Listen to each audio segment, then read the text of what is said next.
Hey, and welcome back to my channel. Today's video is yet again another entry in the in-depth series I've been doing on how to effectively answer job interview questions. This time, I like to take a break from specific questions we've been looking at to do an overview of a broader type of questions you'll face in a typical hiring interview.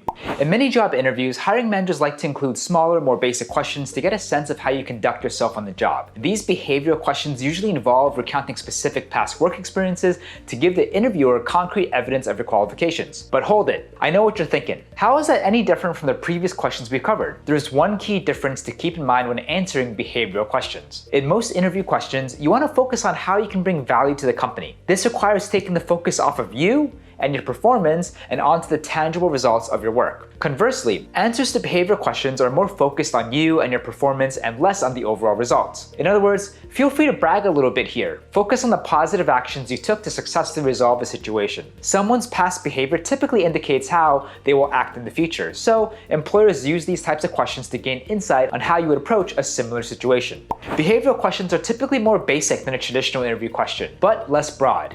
You want as many specific details as possible to enhance the credibility of your story. However, some behavioral questions may be theoretical. You'll need to think on your feet in case that you don't have a specific example to give. So, in this video, we'll explore the STAR technique, a way of structuring your answers to these questions that is both detailed and effective. We'll also list some of the most common behavioral questions and see what a hiring manager is looking for when they ask them. But before we get started, as always, please consider liking, subscribing, clicking that bell. It's completely free and really helps us out a lot. Recall memorable work experiences. Before we break down the STAR technique and how to effectively answer behavioral questions, it's helpful to sit down and think about the most memorable work experiences you've had. You can think in a broader sense here. You can even include social interactions between customers and coworkers as long as they're appropriate. Think in terms of measurable success or a tangible lesson. You want to be able to break down the steps you took in resolving the situation and anything valuable you may have taken away from it. In some cases, it may be appropriate to highlight a mistake you made, as long as you also took the appropriate steps to correct it and are able to show how you've grown and won't make the mistakes again.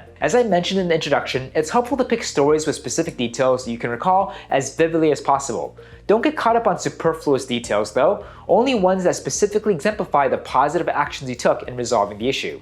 STAR technique.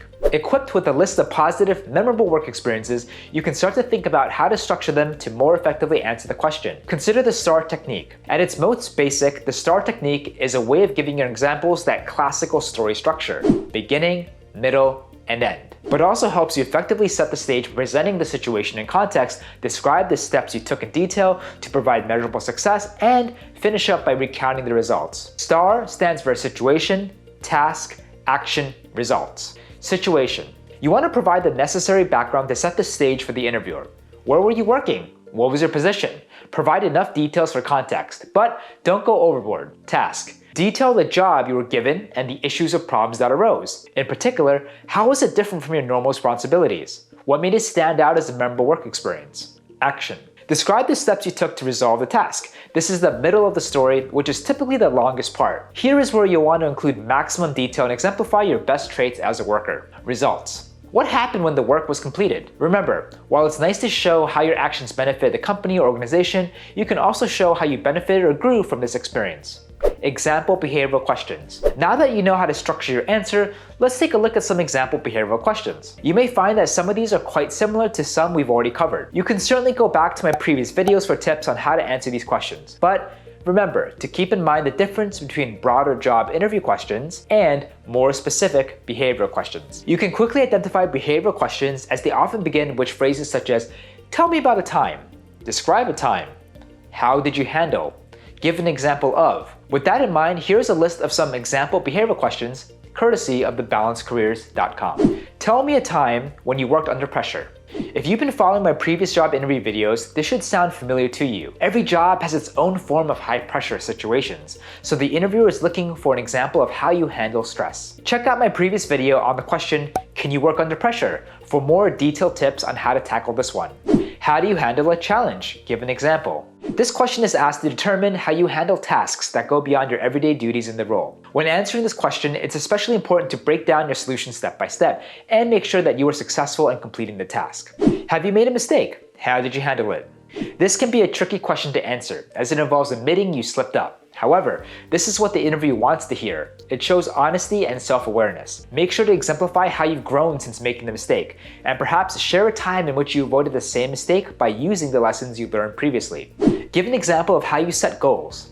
This question gives insight to how you plan to tackle difficult situations. Try to break down how you approach goal setting and give an example of when you were successful. This shows the interviewer that you are proactive in setting realistic goals and reaching them effectively.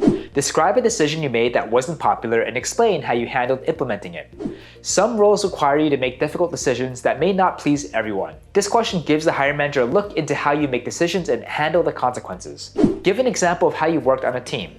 Most jobs involve working with a group or multiple groups of people. If you've been successful on a team in the past, chances are you will continue to succeed. Share an example of when you worked well with coworkers to complete a task. What do you do if you disagree with someone at work? It is inevitable that you will encounter people you simply don't mesh well with. It's important for a hiring manager to know that personal disagreements won't interfere with your duties. You want to share an example that demonstrates your ability to work with people that hold different views or values than you. Share an example of how you were able to motivate coworkers or employees. This is especially important in a leadership role. How you rally a team to work effectively. Share an example of a time you led a coworker or team to success. Have you handled a difficult situation? How? Employers want to know that you will be ready for anything. This question is best answered by considering an especially abnormal work situation and how you effectively dealt with it. Have you worked on multiple projects? How did you prioritize? This question gives insight into your ability to multitask. Think about a time where you had multiple responsibilities and managed to complete them all on time. How do you handle it when your schedule is interrupted? Many jobs, especially retail, will involve your ability to quickly switch between priorities should something arise. This question tests your ability to switch tasks at a moment's notice and remain effective. What to avoid? So you have some flexibility when answering this question. Like I said, you can even consider sharing an example of a time you made a mistake. However, remember to keep it positive. Focus on how you handled and resolved the situation. Avoid putting the blame on someone else, and definitely don't speak negatively of your past roles or employers. Keep it professional. Well, there you have it, a list of the most common behavioral questions and an effective strategy for answering them. There isn't much else to cover here, so if you have your own strategy for answering behavioral questions or have an example of one I didn't cover in the video, be sure to leave a comment down below. Otherwise, if you like this video and want to see more like it, please consider liking, subscribing, clicking that bell. It really means a lot and helps us out with the algorithm. Don't also forget to follow me at Preston_Park as I try my best to post daily. Thanks again, and we'll see you on the next one.